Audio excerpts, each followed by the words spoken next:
زکریا علیہ السلام نے کہا اے مریم تیرے پاس کہاں سے آئی یہ چیزیں؟ مریم نے کہا یہ اللہ کے پاس سے آئے ہیں، بلا شبہ اللہ جس کو چاہتا ہے بے حساب رزق دیتا ہے۔ سورہ آل عمران آیات نمبر 37۔ حضرت بی بی مریم اپنے مقدس مشاغل کے ساتھ پاک زندگی بسر کرتی رہی۔ حضرت زکریا ان کے زاہد و تقوی سے بے حد متاثر تھے کہ اللہ تعالیٰ نے ان کی عظمت کا درجہ اور زیادہ بلند کیا اور فرشتوں کے ذریعے ان کو بارگاہ الہی میں برگزیدہ ہونے کی بشارت سنائی گئی۔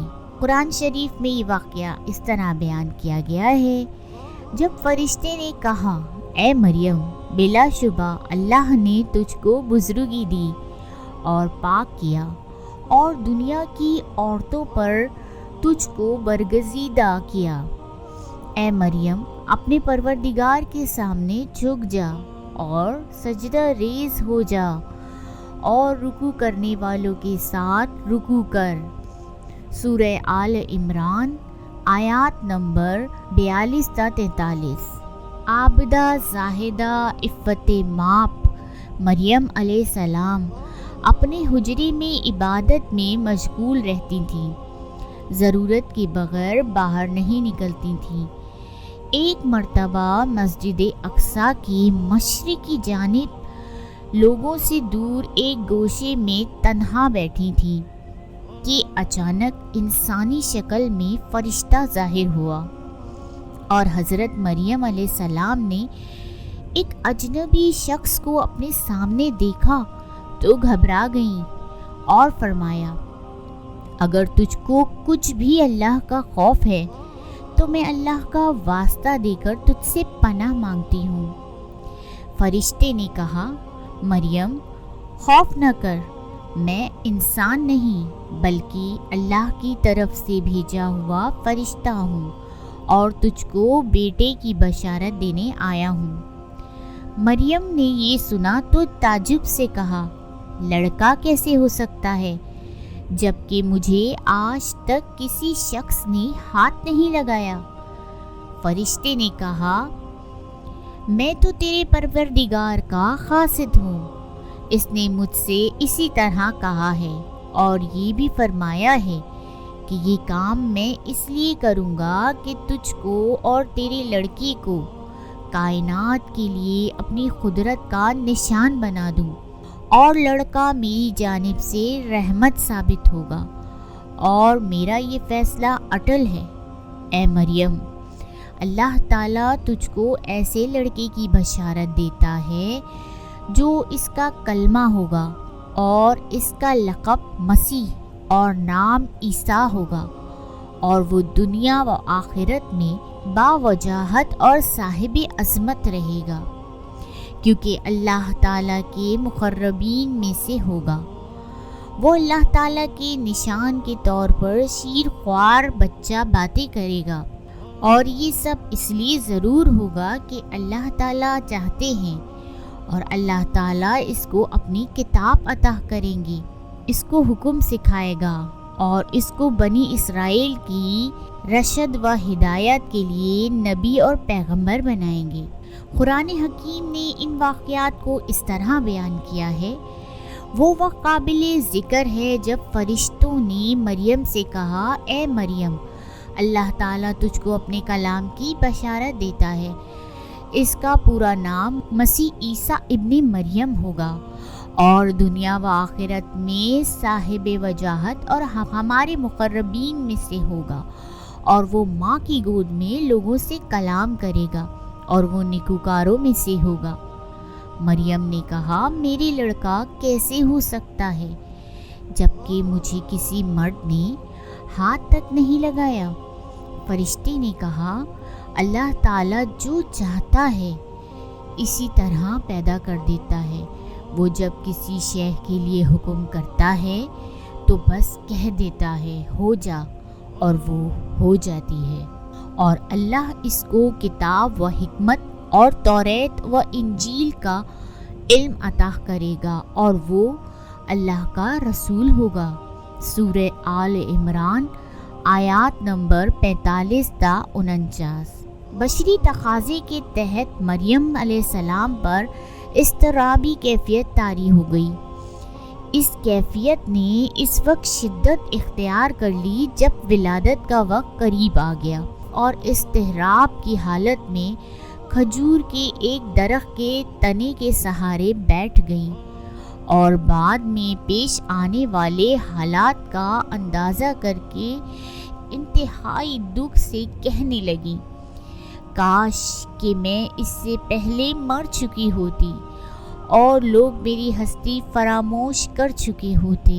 نخلستان کی نشیب سے فرشتے نے پکارا، مریم غمگین نہ ہو، تیرے پروردگار نے تیرے نیچے ایک چشمہ جاری کر دیا ہے، اور تو اس درخت کے تنے کو ہلا، تیرے اوپر تازہ کھجوریں گریں گی، پس تو کھا اور پی، اور اپنی آنکھیں بچے کے نظارے سے ٹھنڈی کر۔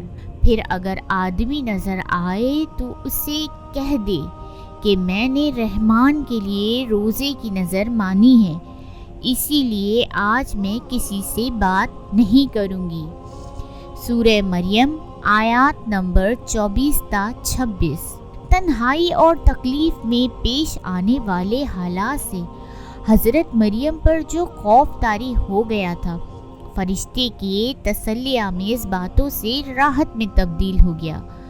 تاہم یہ خیال بے چین کیے ہوئے تھا کہ اگرچہ خاندان والے اور قوم میری عصمت و پاک دامنی پر یقین رکھتے ہیں، پھر اس حیرت کو کس طرح مٹایا جا سکے گا کہ باپ کے بغیر بچہ پیدا ہو سکتا ہے۔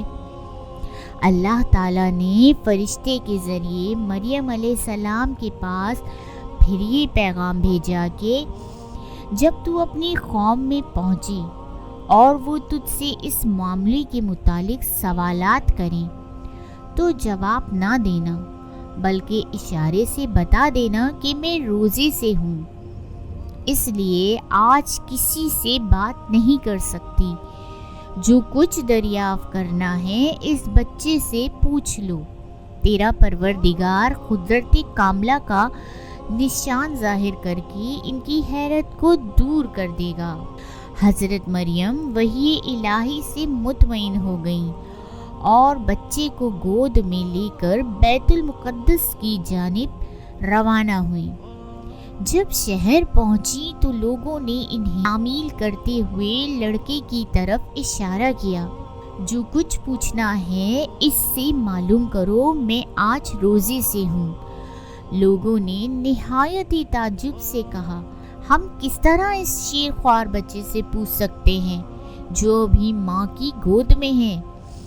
مگر بچہ فوراً بول اٹھا، میں اللہ کا بندہ ہوں، اللہ نے مجھے کتاب دی ہے اور نبی بنایا ہے، اور اس نے مجھے مبارک بنایا ہے، خواہ میں کسی حال میں ہوں یا کسی جگہ پر ہوں، اور اس نے مجھے نماز اور زکوٰۃ کا حکم دیا ہے۔ جب تک زندہ ہوں میرا یہی شعار ہوگا، اور میرے پروردگار نے مجھ کو میری ماں کا خدمت گزار بنایا ہے، خود سر اور نافرمان نہیں بنایا، اور پھر اس کی جانب سے مجھ کو سلامتی کا پیغام ہے، جس دن کہ میں پیدا ہوا اور جس دن میں مروں گا اور جس دن پھر زندہ اٹھایا جاؤں گا۔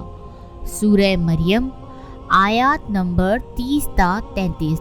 اور اس عورت کا معاملہ جس نے اپنی پاک دامنی کو قائم رکھا، پھر ہم نے اس میں اپنی روح پھونک دی اور اس کو اور اس کے لڑکے کو جہاں والوں کے لیے نشان ٹھہرایا۔ سورہ انبیاء آیات نمبر 91۔ اور عمران کی بیٹی مریم جس نے اپنی عصمت کو برقرار رکھا، پس ہم نے اس میں اپنی روح کو پھونک دیا۔ سورۃ التحریم آیات نمبر 12۔ اس کی ہستی کو فعل بد سمجھا اور بغض و حسد کے شعلوں نے اندر ہی اندر ان کو جلانا شروع کر دیا۔ اللہ تعالیٰ اپنی نگرانی میں اس مقدس بچے کی تربیت اور حفاظت فرماتے رہے، اور ہم نے عیسیٰ بن مریم اور اس کی ماں کو نشان بنا دیا اور ان دونوں کا ایک بلند مقام پر ٹھکانہ بنایا جو سکونت کے قابل اور چشمے والا ہے۔ سورۃ المومنون آیات نمبر 50۔ امید ہے اس واقعے سے آپ کی نالج میں بہت اضافہ ہوا ہوگا۔ اگر آپ کی نالج میں اضافہ ہوا ہے، آپ کو کچھ نیا جاننے کو ملا ہے، تو پلیز اس چینل کو لائک کریں، شیئر کریں اور سبسکرائب کریں تاکہ دوسرے بھی اس نالج سے فائدہ اٹھا سکیں۔ اللہ حافظ۔ Thanks for watching.